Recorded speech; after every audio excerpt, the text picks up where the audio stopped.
On the evening of June the 5th, 1944, the greatest fleet the world has ever known sailed from the shores of southern England.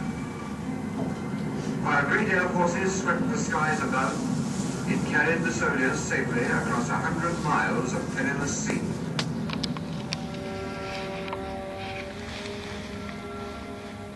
At dawn the next day, guns of the Allied fleets opened the assault on the beaches of Normandy.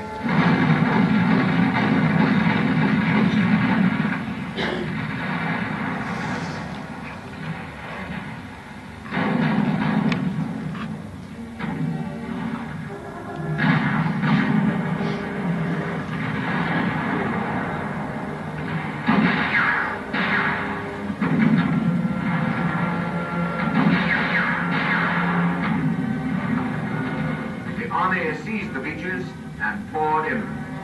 But the tremendous problem of communication and supply still remained. For those who planned the invasion, this had always been a major problem, which could only be overcome if a port was captured in the first few days of the campaign. There were plenty of good ports on the French coast: Boulogne, Le Havre, Cherbourg, and the rest. They were the gateways into the continent. But the Germans knew it. Hold the ports, they said, and we hold Europe. So they fortified them against attack by sea and land, and were prepared to destroy them completely, rather than let any one of them fall into our hands.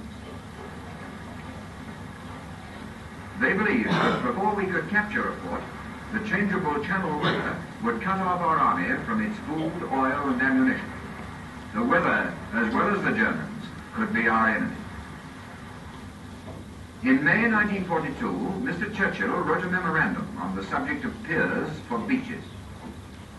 A harbour was essential, but if we could not capture one, then we must build our own. But it takes years to build a harbour. Dover, for instance, took 7 years.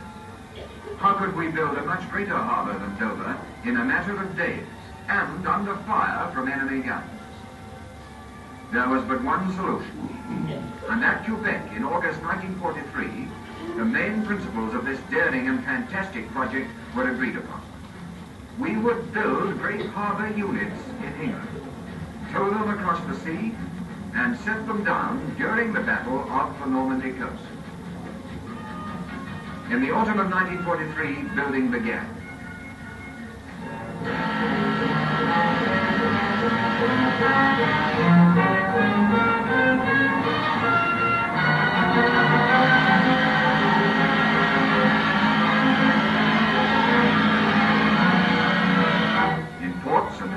In shipyards and factories all over England, sections of the vast harbour began to take shape. Over 30,000 men were at work on strange, monstrous structures of which they could not be told the purpose. 500,000 tons of concrete alone went to the building of these mammoths. As D-Day approached, all these parts of the great harbour to be were launched, then towed in great secrecy to the assembly place whence they would be taken across to France.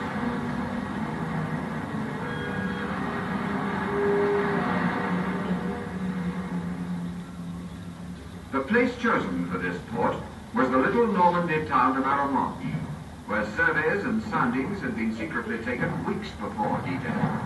The Royal Engineers were already ashore making a survey of the beach while the battle went on a few miles behind the town.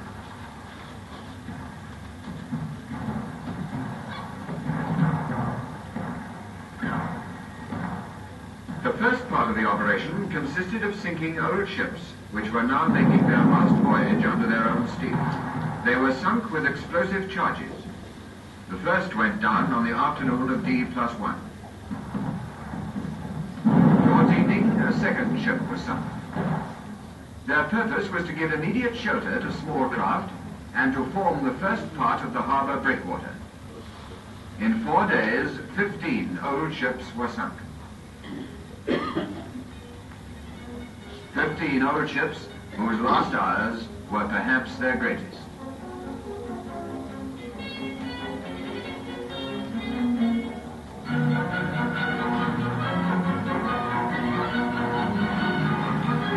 Ashore, short, the engineers blew great gaps in the west wall, made roads, and carried out demolitions. Bulldozers cleared the roads for the lorries which would roll ashore later.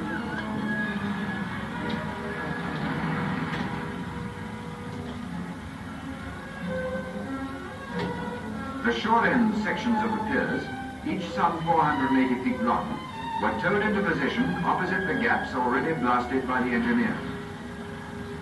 Each section of pier was held in position by steel cables, which were run out to anchors by specially constructed boats. Other sections were then joined on, making a flexible floating causeway, which rose and fell with the tide. Along this causeway, the engineers laid a steel road, strong enough to carry the heaviest vehicles. At the same time, to extend the line of sunken ships, breakwaters were laid. These concrete structures, each weighing 7,000 tons, had been towed across the channel. Some 200 tons were engaged on this job alone.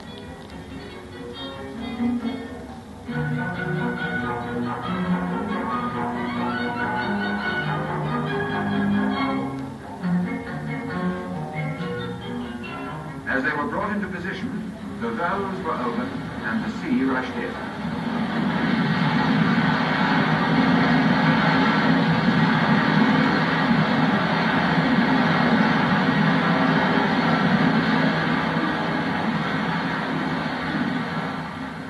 The great mass of concrete slowly settled down on the ocean bed, forming a great wall against the sea.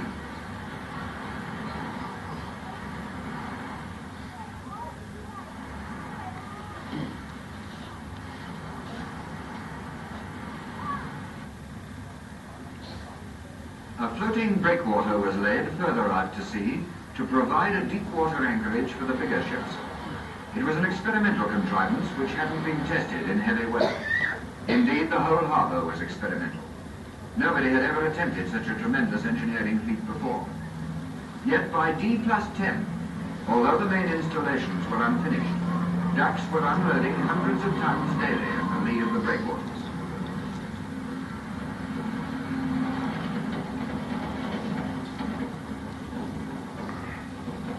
The engineers' job ashore was nearly finished, and the floating causeways stretched far out into the harbour. The first pier head, which, like all the other sections, had made the slow and hazardous journey across the channel, was now brought into position.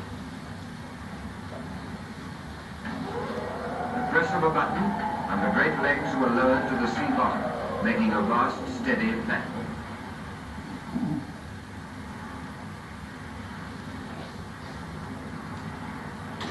With further pier heads linked to it, a great wharf would be formed where vessels could unload directly into lorries which would drive to and fro along the floating causeways.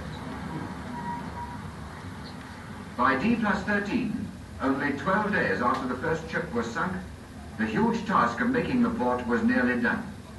The inner breakwater was more than half completed. All the floating breakwaters were laid. One pier finished, 3/4 of a mile of it, with 3 of the projected line of pier heads at its seaward end. To meet this line, a second pier was under construction. To the west was a third pier. This had a pier head designed for unloading tank landing ships.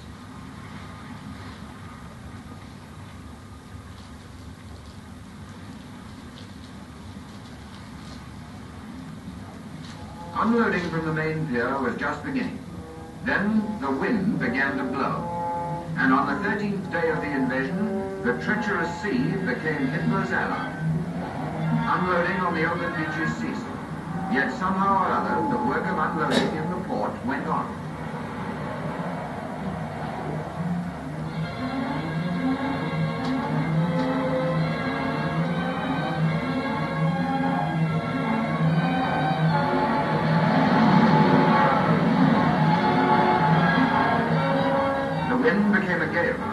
The gun crews had to be taken off, and the floating breakwaters broke away from their moorings. A June gale. This was an enemy more deadly than the Germans. This was the reason why we had built the harbour. But this gale was of winter strength. It blew all day, all night, all next day, and the next night. Ashore, the army's supplies were dwindling. The build-up for the great offensive was stopped. On the third day, the storm was still raging.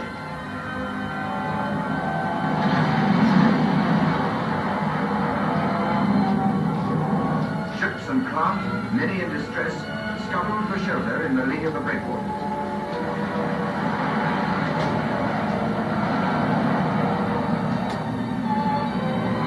Yet through the harbour, the desperately needed supplies still went ashore. The army asked for ammunition, and in spite of the gale, hundreds of tons were unloaded in a day.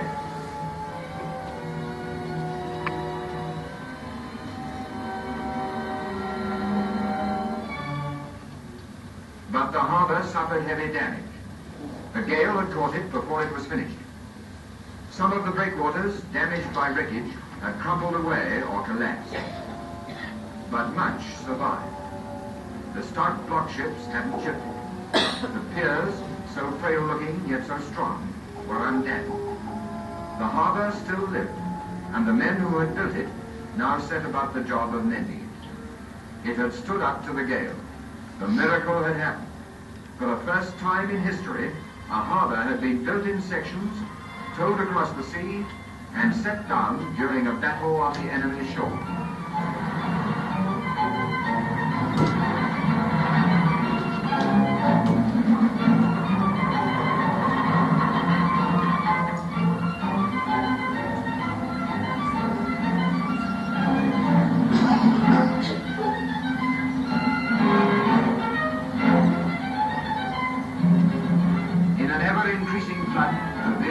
Supplies poured through it in calm weather and rough.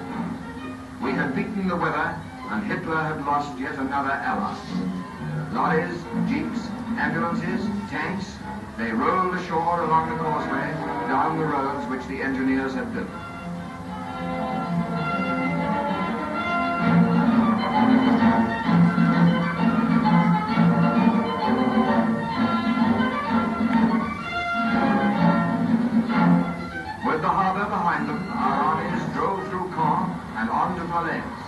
Over the Seine, over the Somme, through Lille and into Belgium, on through Brussels and into Holland, to the frontiers of Germany, and on towards Berlin.